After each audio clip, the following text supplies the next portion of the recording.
Welcome everyone to a casted game for Age of Empires 4, and today spawning in the south corner of the map playing in blue, we've got the Danish Wonder Kid. It's Valdemar playing as the English, and his opponent in the north playing in red. We've got Condition 0, also known as Corvinus, hailing in from Hungary. He's playing as the Japanese. Welcome everyone to Lipany. As always, I hope you guys are having a great morning, good afternoon, or good evening. As always, depending where you are in the world and when you're watching, I guess. But what we will see here today is an interesting opening here for the Japanese. An entirely different strategy, well, not entirely, but a very different opening. A double forge opening here for the Japanese, going for stone and gold. And the big reason is because of their recent buff. They've had a bit of a reduction of cost of their daimyo mana, from 300 stone is what it used to be, to now 225 stone, giving them an extra villager, but also enabling them to get a bannerman. So expecting to see an bannerman, a cavalry unit for the Japanese. Incredibly strong, incredibly powerful, likely to come out quite nice and early to try and put some pressure on the English.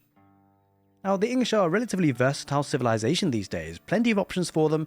One town centre play into aggression. Fast castle can even be a thing for them, but not all that often though, to be fair. And of course they've got their very, very nice two-town centre play into sort of turtling up for a little bit, defending, and then pushing out when they have a really good army. Be interesting to see what Valdemar opts for today. This map, Lipany, is a bit tricky to get a lot of damage done, right? Because it's relatively closed. They've got good chunky tree lines to protect yourself. Small walls can work quite well for you. But the English, they can be aggressive. So Council Hall versus Abbey of Kings could go either way. I imagine... I mean, to be fair, you can make an argument for either one. Really depends how Valdemar is feeling in this matchup. One thing you have to bear in mind, though, the Japanese, whilst they do make the bannerman in this particular build and then scale nicely to the Castle Age, they can also do Feudal Age pretty well too. So it's going to be all coming down to scouting. I think this is probably one of the most dynamic matchups, because both civilizations can do various things. The Japanese obviously do lean towards Castle Age a little bit, but they do have some really good Feudal Age units as well, with the Honor Brigatia being a really mobile unit and can harass quite significantly. So it will be the Abbey of Kings here for Valdemar. He's going to go with 4 villagers and get the king out nice and early, which will certainly help counteract the early bannerman likely to come out here for Corvinus. So we'd like to say, by the way, a very big thank you for everyone who's been supporting the channel, whether it be on Twitch or YouTube. You guys are absolute legends. Thank you, thank you, thank you. Special shout out, of course, to the YouTube channel members, the Twitch subscribers, and also the YouTube super chatters. The extra support you guys have been giving me. It really helps out, helps me continue pump out the content for Age of Empires 4, which has been pretty good so far. Oh, he's actually long binding the stone. So it looks like it will be a second town centre here for Valdemar after all, after he gets the English king out. Now, no real surprises. Going to be a Curo storehouse as the landmark choice for the Japanese. Very powerful. The free farms. You can't really, go wrong with free farms. Great food economy for the Japanese, and that's going to scale quite nicely as the game progresses. So map generation, something to think about, of course. Gold spawn's pretty important. Not so much necessarily at the early stages, but there's also a mid stage of the game where gold spawns become important. And it all comes down to these 8,000 gold veins. Look at this, both of them on the right side of the map. Can be very hotly contested. I think there's going to be a lot of pressure on this side of the map. The left side has the cliffs, as traditional with Lipany.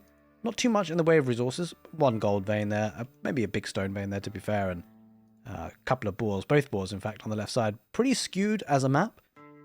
So the generation, as we sometimes see with Lipany, a bit awkward. But, well, we'll see how this one pans out. There's a daimyo mana. Is in play now for Corvinus. I suspect once he does get to the next stage and gets enough wood for it at least, he will be dropping down a stable. But that remains to be seen. And the question is, where does Valdemar go for his second town centre? Typically, as the English, you want to play it relatively conservatively, especially with the damage output that can come in for the Japanese. And you usually would want to get it on gold. And actually, to be fair, this could be a really nice spot for it. Might protect the gold, might even wall up on the right side. Would like to have access to the berries, ideally, but it's a little bit further out, a little bit unnatural to be walling there. So we shall see exactly where he decides to place it. It'd be quite nice to have it close to the primary town centre, so you can get a batch of farms in between the 2 town centres as well. A very common feature for the English 2 town centre play. Now there is that stable there for Corvinus, and does queue up the bannerman. Pretty quick to come out as well. I think that's had a buff too, comes out pretty quickly. English king will be on the way. A little bit of delay. It takes a bit longer for the king, of course. Quite significant, actually. And there is that Umabanaman. The great thing for the Japanese, they do actually have this shield on them. The white health there, you can see on top of the red health bar. It's a fantastic mechanic for the Japanese. Gives them, you know, really good durability. The first shot that they take, a first hit, whether it be melee or ranged, gets completely negated, which it was from that wolf there, unfortunately. So he actually loses that a little bit cheaply. It's a bit unlucky, but he gets it back pretty quickly, so restores itself quite nicely.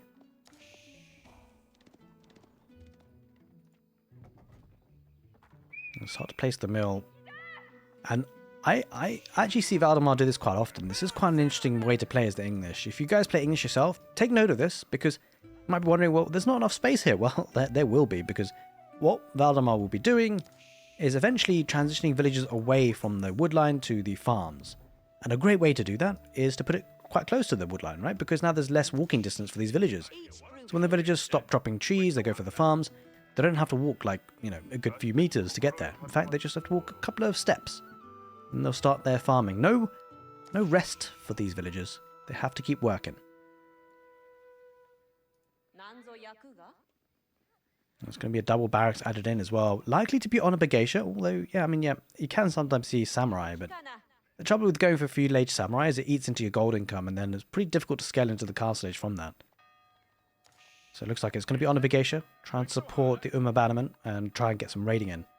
There's that second town center already placed towards that gold vein. Does have some access to the berries, which would be pretty useful. Breaks through the palisade, so yeah, he really wants to do some damage, and here come the Honor Geisha running on through. Now he does have the forge already here. Oh, he's going to snipe a villager. Nice pick off there. Should get it in the end. He does. Wait. Yeah, he does. Third hit there. But with the forge doubling up as a blacksmith, as well as a mining camp for the Japanese, wouldn't be surprised to see Iron Undermesh coming in, trying to sneak that in potentially. We shall see. It does help, obviously, dive the English town centers a little bit better, but diving English town centers is always a bit of a rough one. Almost loses the king, in fact, and the Honor Geisha are able to keep up quite significantly. Holy smokes, it's kind of crazy.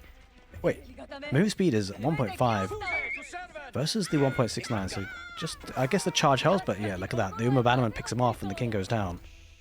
That's actually a very big snipe at this early stage of the game. Make no mistake about it. Because, of course, with the Abbey of the Kings, there's always a potential there for Valdemar to come on back and heal on up. And he immediately invests in another king. Does have an archery range, so going to start getting those longbows, but because of the second town center, it's relatively delayed and tries to snipe out the scout. Doesn't quite get it in the end, and Corvinus will be able to use that again to get the extra vision that he needs. So double ram being placed here for Corvinus. He means business. He wants to punish that second town center, and you kind of have to, because the villager count has already kind of escalated quite significantly. 9 villager lead, and that will just continue to grow. So Valdemar thinking about the castle age as well, but he might need to put those plans on hold because he's going to be under some pressure very, very soon. Does rebuild those palisades between the two wood lines, just to offer a little bit of security. But yeah, Corvinus, he's really meaning business, and he's going to get a third ram. That's probably the magic number as things go, actually. Really strong number, takes out town centers very quickly, especially second town centers. They are not the strongest of structures. They only actually have 2,500 HP when you compare it to the primary town center, which is 7,000.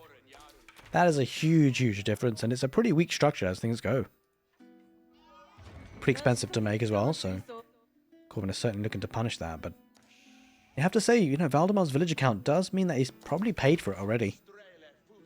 So Corvinus has to do some damage not only to the structures in the town centre, but also to the villager count. Network of castles certainly going to help these longbow, but there aren't that many of them. He's got his units garrisoned inside the ram just to make sure that they get a little bit closer. I love the fact that Corvinus has got a scout on this gold here. He doesn't want Valdemar to get to the castle age, and rightly so, because the White Tower offers Valdemar a lot of defensive capabilities, and you can see he's switching away from any sort of castle age play anyway. He's spent his food. But he's coming out, trying to torch out the rams, going to come out for the repairs as well, but you know, the town center takes so much damage. He might just about manage this. Umabanaman locks horns with the king. King comes on through. The Honor Brigade should come out to try and snipe out villagers. We'll get a couple of swipes, but the villagers do manage to run out of there. He does have wheelbarrow after all, Valdemar, so those villagers do move quick time. There's not enough wood, insufficient wood. Valdemar needs to keep chopping if he can. But he's struggling to keep this alive. But he has taken down one ram, so, he's done a bit of work here. Looks like the village is going to torch us down. I think he's going to sacrifice villagers. He's lost 9 already. But that second ram's alive only just, but the longbows will take it down eventually.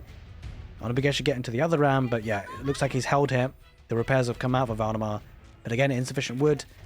But ultimately, this ram is way too low on health now. The villagers will take care of it. Good push in from Corvinus, but not quite enough in terms of taking the town centre down. But he does take out 13 villagers. So he almost equalizes the villager count. But overall, all things considered, you value Valdemar's position. Sure, he's lost the villager lead, or at least he's lost his the majority of his villager lead. But he had those villagers working for him, right? So his economy should be slightly better. And he does have a farming transition started already. Looking to get the upgrades as well. Double broad axe coming in for Corvinus, as well as the first one as well. What's that called again? Forestry, that's it. Valdemar holding on. The question is, does Corvinus go for another round? Does he try to go for the castle age? It looks like he's continuing to pump out units and he's adding a stable, so he definitely means business in the feudal age. He's going to continue pumping out. He's going to get for the bannermen as well. For the infantry, the katana bannermen this time. Now, the bannermen, what they do is they increase the damage coming out by a good 15%. Melee infantry damage output increases by 15%. Not too shabby. Now, there is a mechanic as well. When the bannerman dies, it does leave an aura around it for 30 seconds. It's quite significant. Bear in mind, the Daimyo Manor also has a good bonus in terms of the farms being boosted. It's very nice indeed. 25% as it happens. Longbows just venturing out here for Valdemar just to see what he can find with the longbows. As we get another round of palisade walls just to protect that area. He recognizes that, well, could be under fire, but Valdemar struggling on food for now, but that's kind of expected as the English. They're getting the farming transition, so that won't be a problem for too much longer. Adding in some barracks too, so kind of expecting to see maybe a play towards man-at-arms, maybe, because it scales quite nicely for the English in the castle age. Kind of curious to see where he heads with this. I mean, ultimately, with the White Tower, you can get some really good production speed, so he might make a switch out of that anyway. I think a big problem with going for cavalry as the English is that, of course, the Japanese have the mounted samurai that are just, they're straight up better. They're so good. Here comes another batch of rams, though, for Corvinus, adding a couple of horsemen. So could potentially see some spearmen, actually. Yeah, we'll be spearmen for now. You don't really want to be investing in man-at-arms, taking the gold income away from a castle age timing. The rams will start to break on through. Now, the palisades, they will give a bit of a buffering time, but not too long. They're not the strongest things in the world. English King diving on in. Not many in the form of ranged units. In fact, there's no ranged units at all here for Corvinus, although the Onabegesh do have a little bit of a range to them, so they can do quite a significant damage fighting on the shoulders of each other. He's going to try and take down the gate, but he's getting peppered with arrows, right? There's village garrison inside the town centre. He's going to try and torch down the ram. I think one ram probably should go down. Onabegesh trying to get on top of the villagers. Most of the villagers do get on out of there. One does lose his life, but there's not enough wood here. Once again, Valdemar's been struggling on wood this whole game. These Onabegesh are getting a lot of damage. 15 villagers killed so far, but I think this second attack hasn't been as beneficial as the first one, because Valdemar should be able to hold this. The king goes down. The villagers come out to torch the ram. The ram will be all but gone. Town centre survives, and Valdemar does have a 10 villager lead out of all of this, despite having lost 16 villagers in total. Corvinus has got a significant villager deficit, and I think behind this, he's got to think about getting castle age, right? I think second time around not working out as well for him. I doubt a third will. Valdemar almost up to the castle age as well, so that's going to be a big problem. King's Palace, or the White Tower rather, is going to be a great landmark to defend himself with. No real need for a King's Palace. That'd be super greedy. That's the town centre landmark. But the White Tower will definitely mean that Corvinus can't push in the foreseeable future. No, he's going for Samurai though, as it happens. Getting the upgrade. Oh, I don't know about this though, because I think he maybe thinks he's pushed Valdemar back away from his castle age timing quite significantly, but he'd be wrong in thinking that, because the White Tower is now being built, being rushed up by a significant number of villagers, 23 in fact, and it's understandable because the last thing he wants to be doing is get caught in this tech up, right? And he wants to get this quickly as possible. And he's got a good number of resources to then get his upgrades. Certainly he's going to need a massive amount of food just coming injected there for corvinus. I suspect he, bear in mind, he did add in a second town center himself, so that's one thing to consider, because getting a second town center in this scenario is a bit of an awkward one. Generally, the Japanese do like to get the castle edge and then the second town center, but he doesn't want to fall behind the villager count, so you can totally understand it. And he's going to go for the floating gate landmark. Now, the question is whether, in Corvinus's mind, whether he's felt like he's done enough damage to equalize the villager count. Obviously, we see everything, we see the numbers, and unfortunately for Corvinus, he is still at a villager deficit, a good 12 villager. The good thing for him is that that deficit won't be increasing from now. Unless he loses villagers, of course, in the upcoming fights, which is always a potential. So Valdemar is opting for the man at arms switch. There we go. A great unit for the English, of course. Do have the armored clad upgrade. Increases the range and melee armor of the man at arms by +2. Definitely a strong upgrade for this particular matchup. When you think about, well, just anything generally. I mean, ranged. It's mostly the melee that he's up against here today with the Corvinus playing as Japanese, but either way, it just offers so much to those man-at-arms. Makes him incredibly tanky. Now, he does have a handful of longbow to fight with as well. Not upgraded just yet. Getting the steeled arrow upgrade for them. At this point, it feels like it's a bit of a throwaway unit, right? He probably just wants to try and snipe as many of the Honor Geisha as possible. He may not even bother upgrading them to veterancy. We shall see. Does need a bit more resources to do so, so we shall see if he decides to go for it or not. Just sending a couple of longbowmen, mostly for scouting, unlike this sort of playstyle, just to get a bit of information.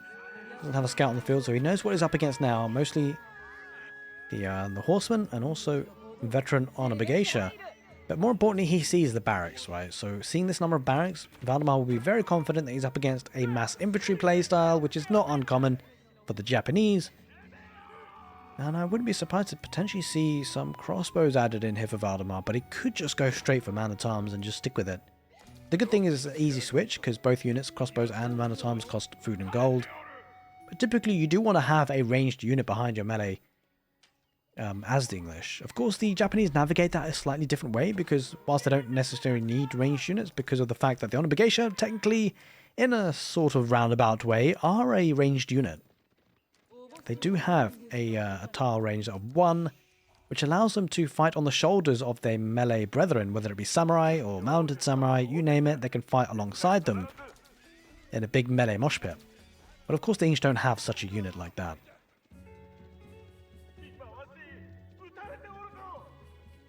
Now I like what Valdemar's opting to do. Gonna get some palisade walls on the right side, and the reason for this is, the reason why I like it so much and what's so significant is because the 8,000 tile gold vein is right there. The 20-minute mark, this is typically what you want to see. Just a night or two harassing round on the base. But yeah, certainly getting access to this 8,000 gold vein, nicely secured behind palisades, is going to be really important. Of course, palisade's not the strongest structure, but it offers a warning mechanism, an early warning mechanism for the English here today. But the bigger deal is you can see Valdemar really posturing towards this 8,000 gold vein in the middle as well, because we're heading to the 20-minute mark where this becomes really important. Getting control of these areas is very significant, and Valdemar has actually got 10 villagers on stone, 11 in fact, is increasing it. So quite likely he's thinking about a keep, and I think a keep in a really strong position here could be really powerful. Not only does it protect the sacred site in the middle, but it also protects this 8,000 gold vein. There's only 2 on the map, and if Corvinus doesn't secure that one, it's going to be even harder to get him the one on the right side of the map, that's for sure. Now, the Honor Geisha are chasing with great movement speed. The veterancy is in for the longbows now, so they're going to do some significant damage against the Honor Geisha. The big Achilles heel for the Honor Geisha certainly is ranged units. Going to move on through with a couple of man-at-arms and longbows, and I think we're going to see a playstyle here for Valdemar just to try and push the army back for the Japanese, just so we can give them some breathing space to get that keep up, because that's what he's planning to get. Of course, the Japanese don't get keeps until the Imperial Age, so that is a measure of difficulty there for Corvinus to carve out the map and defend it. He's going to have to defend himself and get the positioning map control with units alone. Maybe outposts, but, they don't do so well in the castle age as things go. Now, that is a lot of man-at-arms. The great thing about the longbows and their range is they can snipe on Geisha without really necessarily engaging too much. But this is lovely for Valdemar, just sending a couple of man-at-arms in and out. They're so tanky that, you know, the Japanese do have to address it. They can't really ignore them. Valdemar certainly knows about the second town center, but he won't mind. He's been on a second town center for quite some time. And it looks like, is he still... Oh, he hasn't actually got any villages on stone. Kind of curious decision that for Valdemar. I think he just wants to keep making units, but he did mine 500 stone, which is not really putting to much use at this point. Was probably thinking about it and then had a check. Well, that's a massive pick off of villagers. Oh, Corvinus is losing a lot there. He tried to get some palisades desperately, but that was painful, actually. That was very painful. We can see the dead bodies there. He lost a lot of economy. That could be a game-changing fight or game-changing snipe. This could be a game-changing fight for sure. Couple of samurai trying to take that front line. On Geisha gonna try and get involved now, but there's a lot of longbows there. And I think the Honorable Geisha won't survive too much here. On the left side, a big raid here. Man-at-arms. They're such a good raiding unit as things go, despite being an infantry-based unit. A good number of samurai, regular samurai this is. Going to charge on through, try and pick off the longbows if he can. He's going to try and kite as best as he can. But they're super tanky. Honorable Geisha is going to charge on through. Has he dealt with the raid just yet? Almost. He's leaving it to the Honorable Geisha to do so. But yeah, definitely killed a lot of villagers here, Valdemar. Now down in the middle of the map, he's continuing to chase. Samurai trying to get involved. And he's placed the foundations for the keep now, Valdemar, on the 8,000 gold vein. He's forced Corvinus to try and chase him, and he's whittled down the numbers of the army. So he feels safe now to do this. And in doing so, he's going to starve Corvinus out of gold. This is a very big problem, because now going to be reliant on just food and wood units until, well, when this gold runs out at least.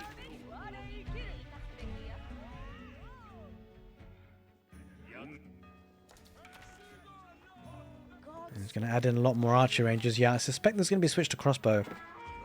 I think it makes a lot of sense, right? Because they'll achieve what the longbow can do to a good part, but also do a lot more damage to the samurai. Although they're doing a decent amount of damage to the samurai anyway, surprisingly enough, actually. Kind of curious to see that, because he does have the second ranged armor upgrade. And I guess in the end, the veteran longbows, they are peppering these arrows. He does have the network of castles bonus as well, so getting the extra attack speed. And Corvinus trying to chase this down. I don't think he quite has enough, and this is looking a bit disastrous now because, you know what, Valdemar has added a third town center to the economy. So he's getting plenty more villagers now. That third town center has really changed things. You can see on the village count. And that's what the stone was spent on. A large chunk of it in the earlier part of the match. That third town center changes a lot. That village count, the economy looking way too good. And Corvinus is going to lose his army. And with map control now that the English have, Corvinus is going to be starved out of gold. Trying to take down the keep with a couple of rams, but only 2 involved and not much army backing it up. He's trickling in a couple of samurai, which is not ideal. Going to lose some villagers coming out to torch, and Valdemar now almost reaching on full population capacity, almost at the 200 mark. He's going to get there pretty quickly considering how much production he's got, getting a couple of siege engines in the form of springalds, and yeah, Corvinus now, he's going to be in all sorts of trouble. This is a lot of units for Valdemar. He could just try and dive the base. Going to go for a second keep on that woodline and gold. That would be devastating if it goes up. Probably a game-ending keep, gotta say, and it doesn't feel like there's a way for Corvinus to stop that. Look at the number of units that Valdemar's getting. A great economy behind this. Mass amounts of farms. That third town center has really changed things. And it's put him in a really good spot. Villagers have to back away from the wood line, and certainly he does have some wood at the back, but no, it's not going to last him a long time. And that keep surely is going to go up. And once it does, it gives a free license now for Valdemar to mount a staging ground to attack with. Looks like it's going to be a tough hold here for Corvinus, no doubt about that. And of course, the Japanese don't get access to crossbowmen. They do have the Onimusha, but they kind of melt a lot to the longbows. So it's going to be pretty difficult to find a counter to the army that Valdemar has today. He's also raiding again with a couple of man-at-arms, picking off villagers left, right and centre. Bear in mind with the third town centre, that villager lead is going to be climbing and climbing. But he's at full population capacity now anyway, so Valdemar won't care too much about the villagers. All he needs to do now is pump out army, get some strategic positions, which he's getting with the keep. He's taking some good fights here, picking off a lot of obligation. The walls really suffocating the Japanese. And by the time he burns through, he would have lost a couple of units. He does break through the palisades, but at what cost? He's going to dive into the keep fire as well, which is not ideal. Trying to snipe out the springald potentially, but This is not looking too good. He's losing way too many units. The second keep in that forward position, getting access to that gold as well, and an outpost. Valdemar getting the static defenses. He is suffocating Corvinus, stopping him from rewalling the small palisade walls there in the forward position. Valdemar playing this slowly, methodically, incredibly strong. And there it is, ladies and gentlemen. Corvinus taps out. A great display there from the English. Corvinus tried to make use of the abandonment, the new buffs from the Japanese, the feudal age pressure they can do, but it just quite wasn't enough. Hope you guys enjoyed this casted game. If you did, make sure you give the video a thumbs up. Take care, and see you next time.